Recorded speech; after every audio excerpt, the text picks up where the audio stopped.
Hi everyone! Magandang umaga, tanghali, hapon at gabi sa inyong lahat. Kung sa mang panig ng mundo kayo naroroon, ako nga palang muli si Lerma Novales Sarmiento, ang writer at author ng aklat na to na pinamagatang Life in Three Parts. Ang layunin at misyon ng aklat na to ay para magbahagi ng Ebanghelyo sa buong mundo para ipakilala na ang Espiritu Santo na lumukob kay Birheng Maria ay ang siyang totoong amang espiritual na nagsugo kay Kristo. Si Kristo ay ang bugtong na anak ng Espiritu Santo na siyang sinugo ng Espiritu Santo para magbinyag sa pangalan ng Espiritu Santo para ipakilala ni Kristo na ang Espiritu Santo lang ang nag-iisang Diyos na may gawa ng katawan at kaluluwa nating mga tao na siyang dapat nating sambahin, purihin at ibigin ng higit sa lahat. Sapagkat templo ng Espiritu Santo ang katawan nating mga tao. Sinabi ni Kristo ng kasalanan na walang kapatawaran ay kapag nilapastangan ng Espiritu Santo. Honestly, yung mga tao na lumalapastangan sa Espiritu Santo, yung mga taong namumuhay sa kasinungaling at pagkukunwari, na iniidolo nila ang kanilang sarili sa halip na magpakumbaba sila at tanggapin nila ang katotohanan na templo ng Espiritu Santo ang kanilang katawan at ang Espiritu Santo ang Diyos na may hawak ng kanilang buhay. Maraming mga tao ang hindi kumikilala sa Espiritu Santo na siyang Diyos na may gawa ng kanilang katawan at kaluluwa dahil bulag sila sa katotohanan. Mas pinili nilang mamuhay sa kasinungalingan at pagkukunwari. At sa araw na to, ang topic ko ay patungkol pa rin sa mga bakla na katulad ni Vice Ganda at sa mga tomboy na katulad ni na Aiza Sigera at ni na Jake Cyrus. Honestly, gusto kong ipabati sa inyong katotohanan na bilang tao, hindi nyo kayang linlangin ang Espiritu Santo na siyang Diyos na may gawa ng inyong buhay. Dahil tayong mga tao, wala tayong kakayahang lumikha ng sarili nating katawan at kaluluwa. Libre natin yung tinanggap sa Espiritu Santo na siyang Diyos na may gawa ng katawan at ating kaluluwa. Honestly, nasasaad sa banal na kasulatan, kasuklam-suklam sa Diyos Ama, ang pumatol ka sa kapwa mo lalaki o pumatol ka sa kapwa mo babae. Dahil nga yung sagradong tahanan ng Espiritu Santo ay binababoy at sinisira ng mga bakla at tomboy sa tawag ng kamunduhan at kalaswaan. Sinasalungat nila ang Espiritu Santo at kinakalaban nila ang katotohanan, kung kaya mas pinili nilang mamuhay sa kasinungalingan at pagkukunwari. Sinabi ni Kristo na suriin niyo ang bawat espiritu kung sila ay naging kaisa ng Diyos. Honestly,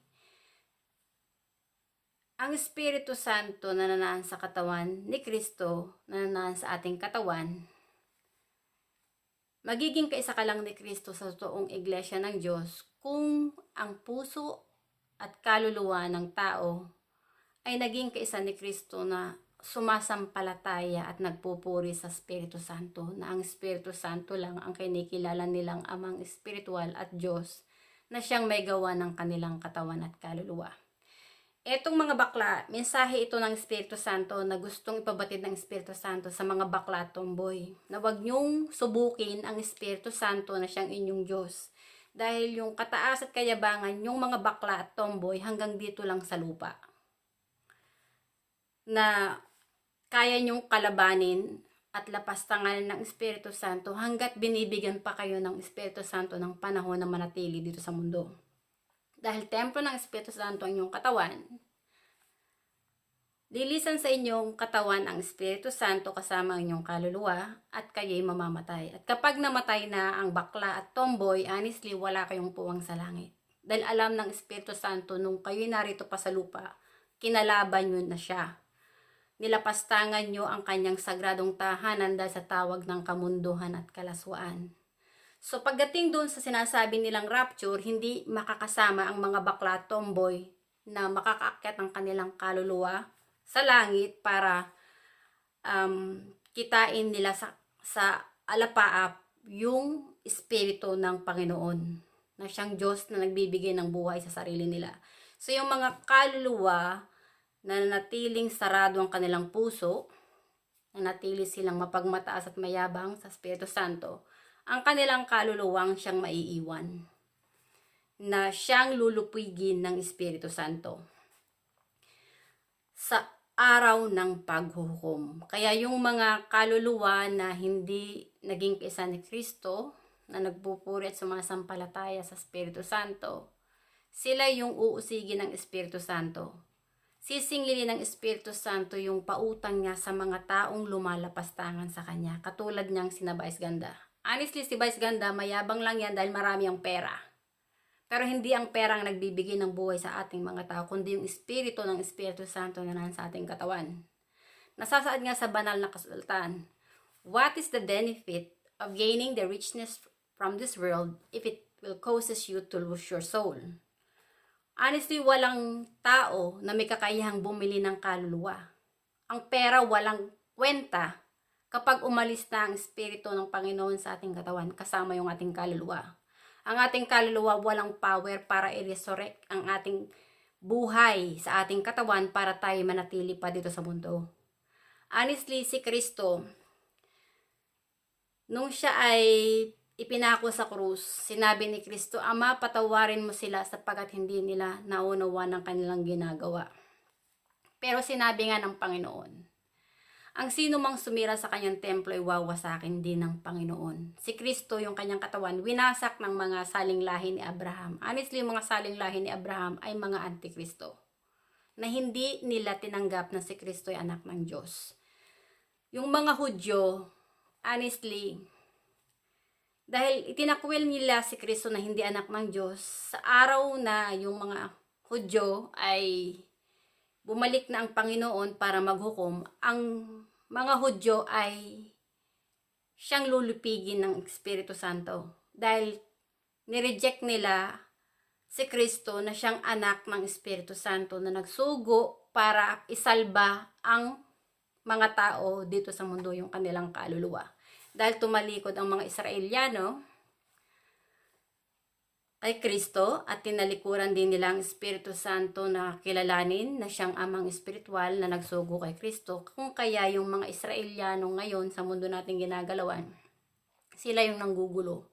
Dahil yung puso at kaluluwa nila doon sa kanilang lugar, honestly, hindi sila totally naging kaisa ni Kristo na sumasampalataya at nagpupuri sa Espiritu Santo.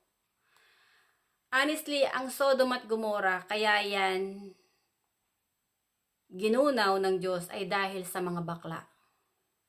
Maraming mga tao ang lumalapastangan sa Espiritu Santo. Honestly, narito na tayo sa huling panahon. At bilang isang tinawag ng Espiritu Santo na maging tagapagsalita niya, layunin kong gisingin ang inyong diwa. Natanggapin niyo ang katotohanan sa mga aral ni Kristo na templo ng Espiritu Santo ang inyong katawan. At lagi niyong tatandaan na hindi kayo nabubuhay para sa sarili niyo lang.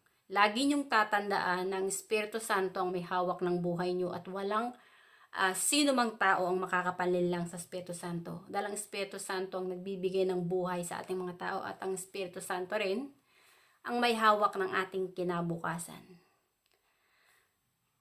Kung saan pupunta yung ating kaluluwa pagkatapos na tayo lumisan dito sa mundo, dahil ang Espiritu Santo ang siyang maghuhukom sa bawat kaluluwa ng bawat tao at hindi si Kristo.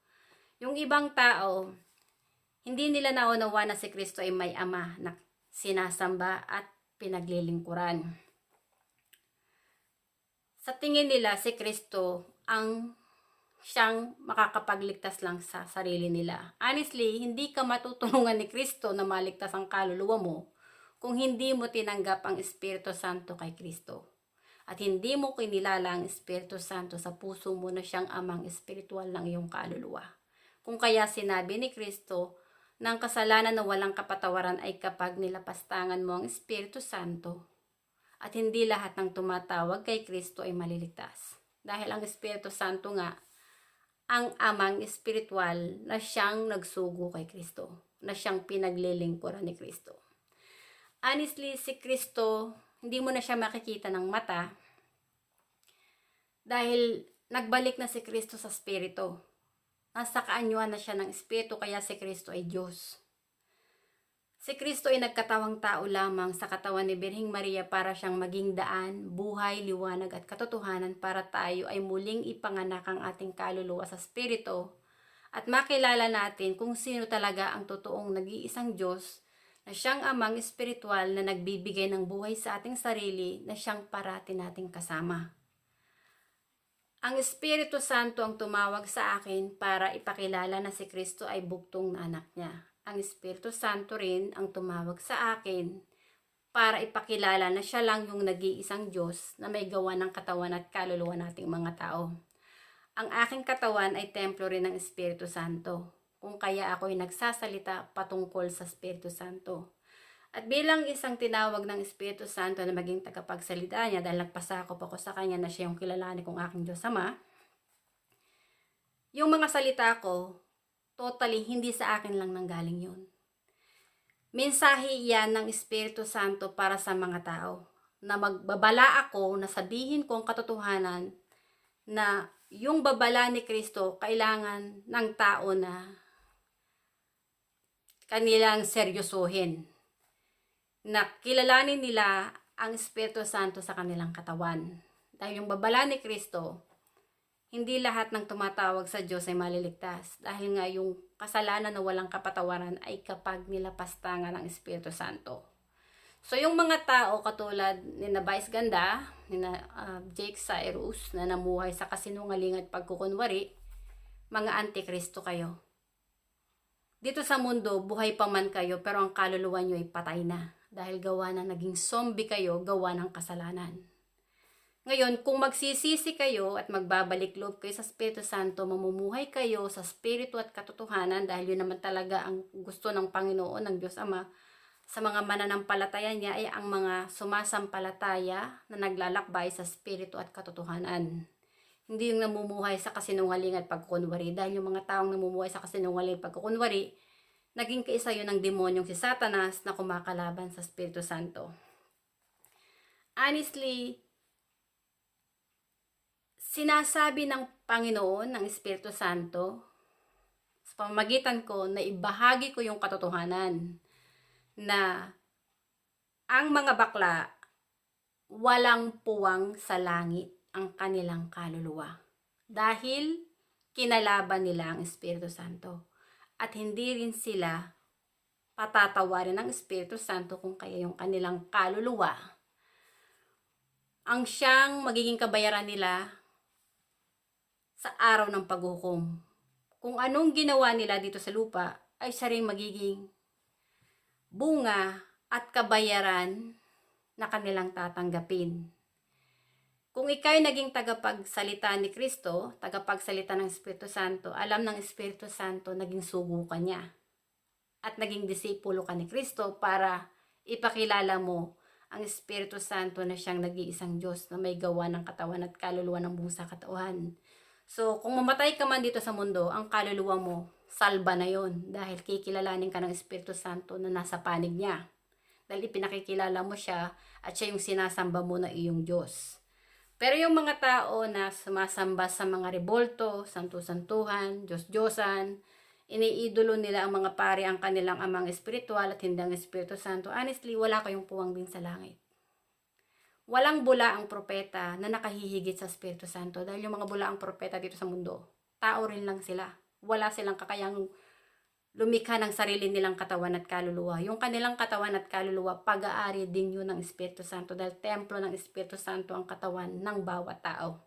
At ang Espiritu Santo lang ang nag-iisang amang espiritual na siyang totoong Diyos na nagsugo kay Kristo na siyang pinaglilingkuran ni Kristo. Kung kaya si Kristo ay nagsasalita patungkol sa Espiritu Santo. At bilang isang tinawag ng Espiritu Santo na maging tagapagsalita rin niya, layunin kong gisingin ang diwa nyo na magsisi na kayo hanggat may panahon pa. Dahil dito sa mundo, yung lahat ng kataas at kayabangan ng tao, magagawa mo yan eh. Dahil may pera ka.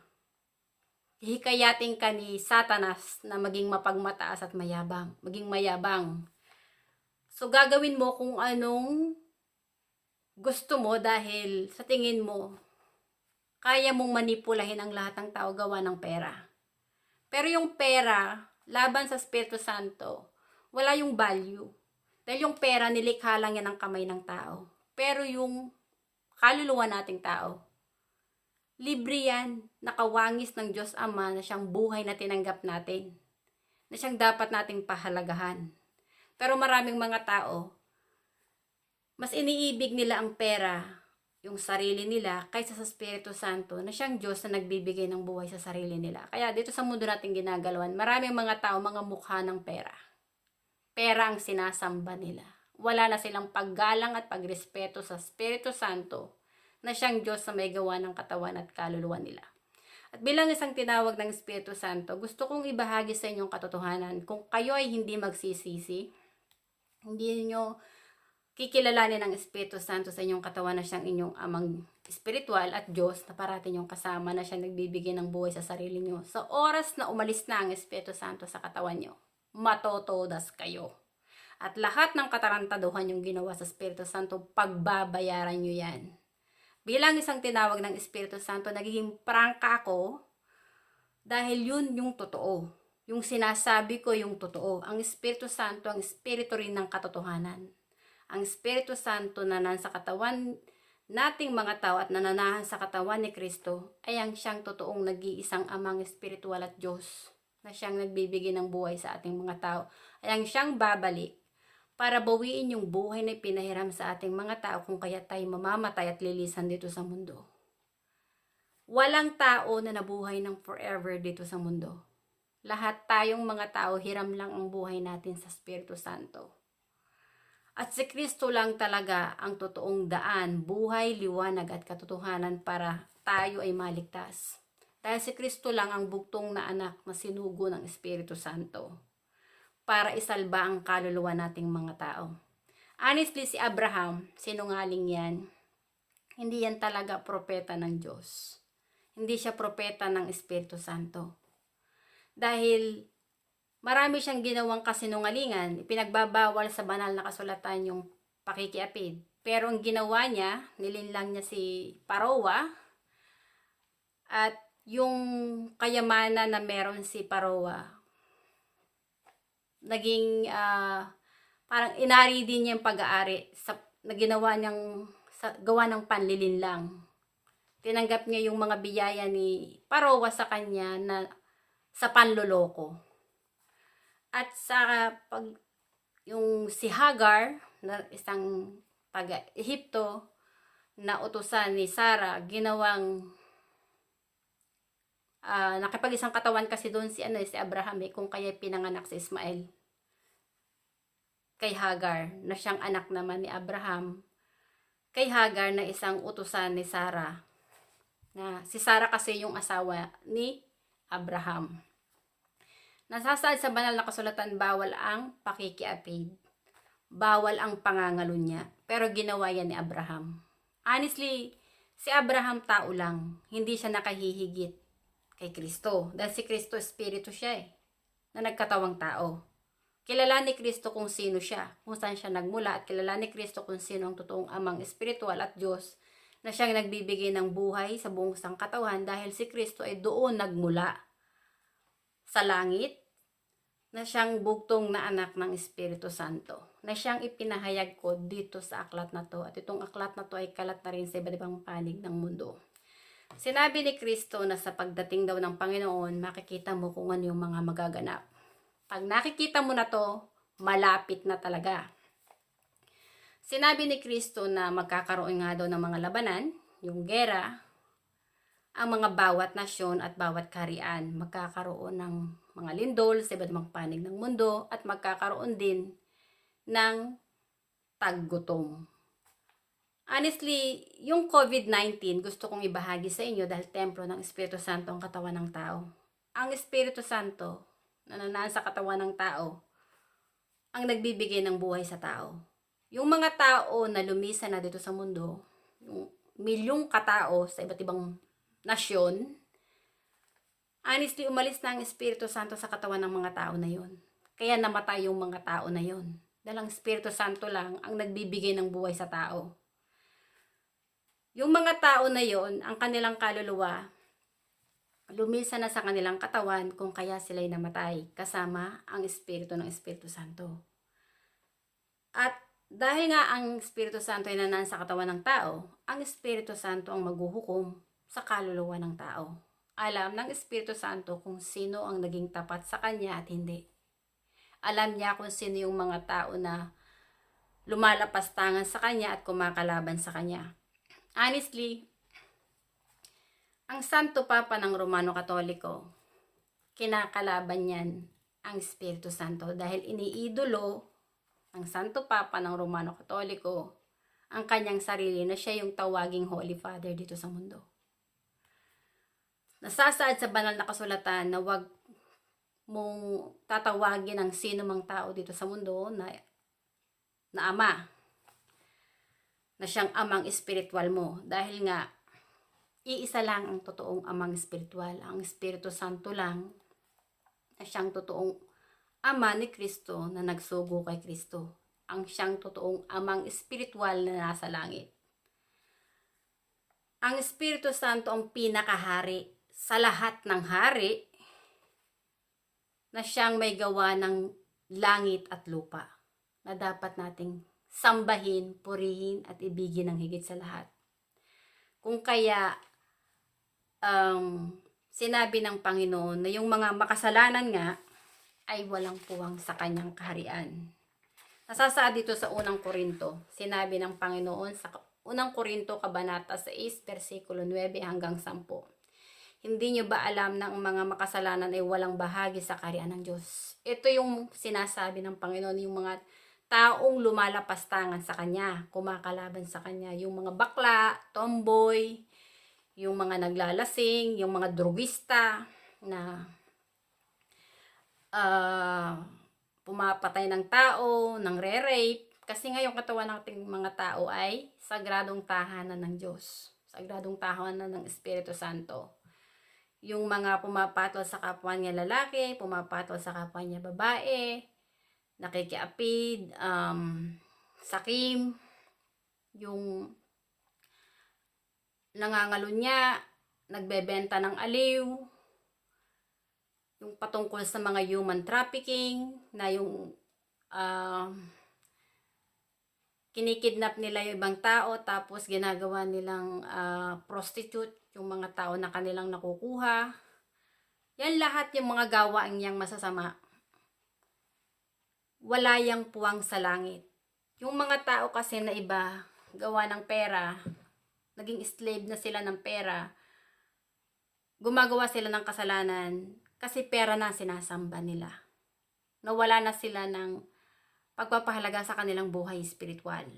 At bilang isang tinawag ng Espiritu Santo, tinawag niya ako para gisingin ang isipan ng mga tao na siya ang totoong nag-iisang Diyos na may gawa ng ating buhay, na siyang ating dapat purihin, sambahin at ibigin ng higit sa lahat at hindi ang mga karangyaan dito sa mundo. Honestly, nasasaad din sa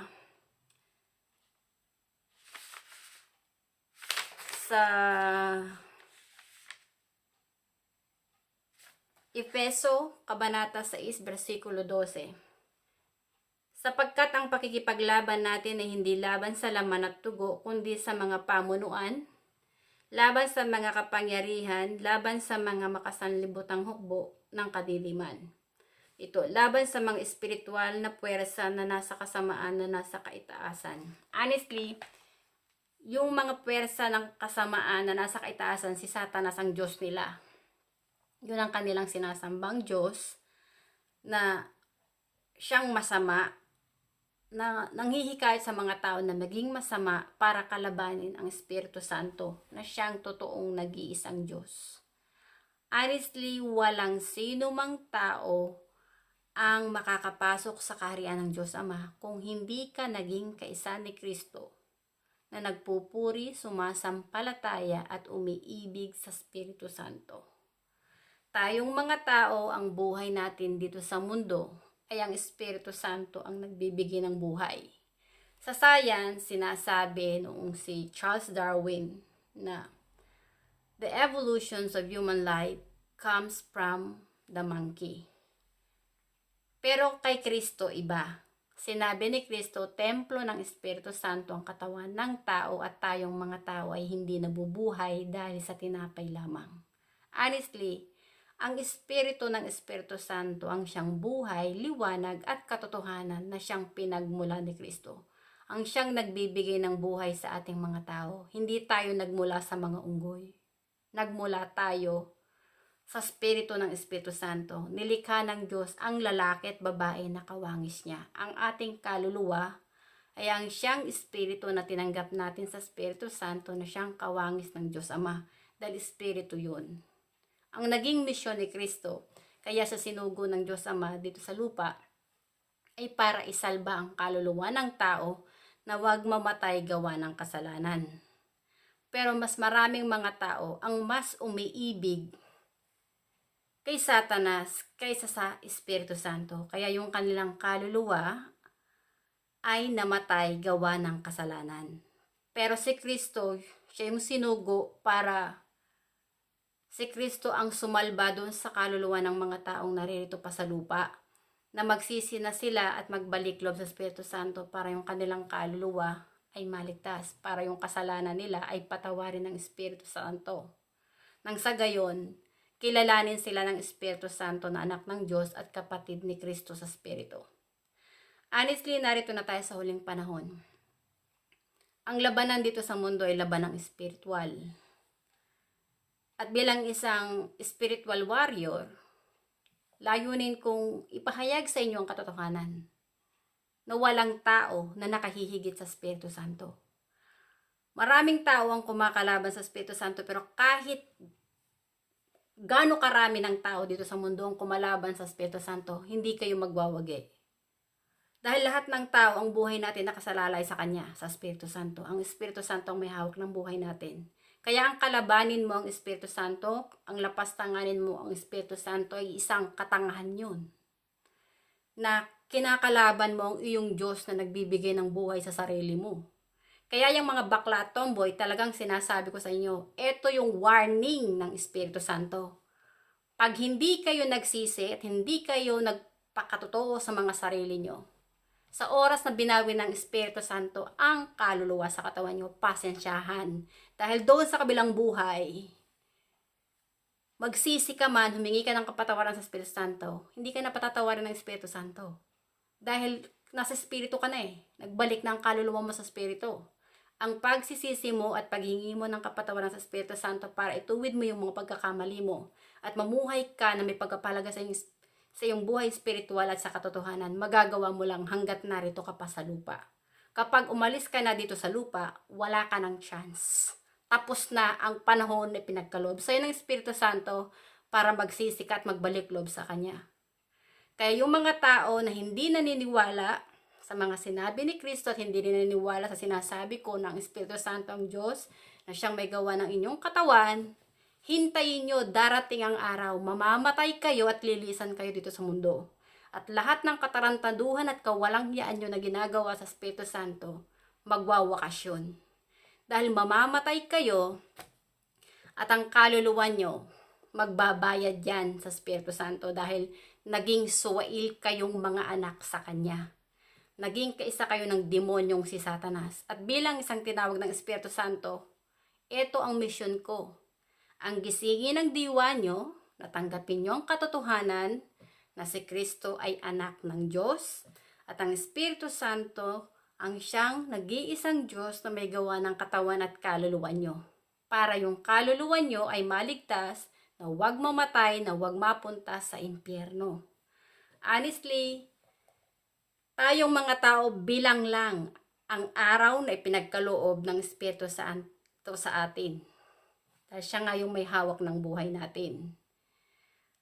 Kapag namatay ang isang tao na alam niya sa sarili niya na ang Espiritu Santo ang kanyang sinasamba, hindi siya matatakot mamatay dahil alam niya na ang kaluluwa niya ang totoong tahanan ay hindi dito sa lupa kundi sa langit at kasama siya ni Kristo.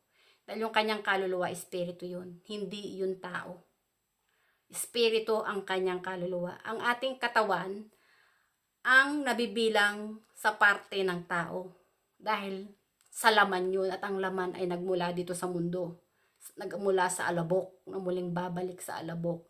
Pero yung ating kaluluwa, espiritu yun, na nagmula sa Espiritu Santo. Nababalik sa Espiritu Santo para humarap sa paghuhukom.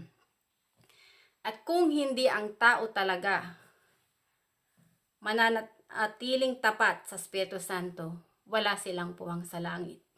Honestly, yung mga katulad ni na Vice Ganda, Aisa Sigera, Jake Cyrus, lahat ng mga LGBT, wala kayong puwang sa langit kapag namatay na kayo.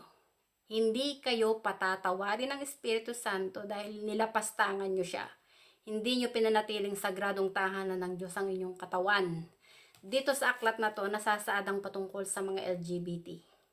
At itong aklat na to ay kalat na sa iba't ibang panig ng mundo. At sinabi ni Kristo na bago pa man dumating ang katapusan, mahahayag muna ang mabuting balita patungkol sa Diyos, sa kaharian ng Diyos Ama. At sinabi ni Kristo na pagkatapos noon, may pahayag at tinanggap ng tao yung katotohanan, malulupig nga yung kasalanan. Dahil kasi ang kasalanan, kamatayan yun eh. Kapag nalupig na ang kasalanan, kasi marami ng mga tao ang nagsisit, nagbalik loob sa Espiritu Santo, pinatawad na ng Espiritu Santo ang mga tao na nagbalik loob sa Kanya, yung kaluluwa ng mga tao na yun, born again na yun sa Espiritu. Bago na yung nilalang ng Diyos. So itong mundo nating puno ng kaguluhan, babaguhin ito ng Espiritu Santo. Aalisin ng Espiritu Santo ang mga bakla at tomboy. Tatanggalin niya yan. Dahil yung mga taong hindi talaga magsisisi, sinasabi ko sa inyo, pag namatay kayo, tapos kayo. Ang kaluluwa nyo magsasuffer ng forever sa impyerno. Dahil wala kayong ginawang mabuti para sa Espiritu Santo, naging kaisa kayo ng demonyong si Satanas. Honestly, ang maging tagasunod ka ni Kristo ay isang malaking gawain. Dahil ang layunin mo ay hulihin mo yung kaluluwa ng kapwa mo na magbalik loob sa Espiritu Santo. Pero yung mga tao na ayaw nila magbalik loob sa Espiritu Santo, tulad ko, sinasabihan ako ng ibang mga tao na ako daw ay naloloka, nasisiraan ng bait, may demonyo raw sa aking katawan. Honestly, ang Espiritu Santo na nanan sa akin katawan ang nagbibigay ng buhay sa akin. Hindi yun demonyo. At hindi ako naloloka dahil nagkasalita ako patungkol sa Espiritu Santo. Honestly, sinasamba ko ang Espiritu Santo na siyang Diyos na may gawa ng aking katawan at kaluluwa. At yung mga sinasabi niyong masasama laban sa akin, hindi niyo diretsang sinasabi sa akin yun. Pinatutungkulan yun ninyo ay ang Espiritu Santo na siyang sinasamba ko, na parati kong kasama, na siyang Diyos na nagbibigay ng buhay sa akin. Kaya yung mga tao na nagsasabi sa akin na nasisiraan ako ng bait, naloloka at sinasapi ng demonyo, hindi ako ang una niyong kinakalaban, kundi ang Espiritu Santo na nasa katawan ko, na siyang nagsugo sa akin para ipakilala siya. Hindi ako nabubuhay para sa sarili ko lang. Kasama ko parati ang Espiritu Santo. At sinabi ni Kristo, ang sino mang naniniwala sa Kanya ay naniniwala rin sa Kanyang Ama na nagsugo sa Kanya. At kapag naniwala ka kay Kristo, sinabi ni Kristo na siya at ang Ama ay mananahan din dun sa mga tao na naging kaisa ni Kristo, na naging tagapaglingkod ng Espiritu Santo. So ang Espiritu Santo at si Kristo naghahari sa puso ko dahil sila yung kinikilala ko na Diyos na buhay na tumulong sa akin para yung aking kaluluwa ay muling ipanganak sa Espiritu at para maging kaisa ako ni Kristo na maging tagapaglingkod ng Espiritu Santo. Maraming salamat sa inyong pakikinig at hanggang sa muli. Bye! Thank you!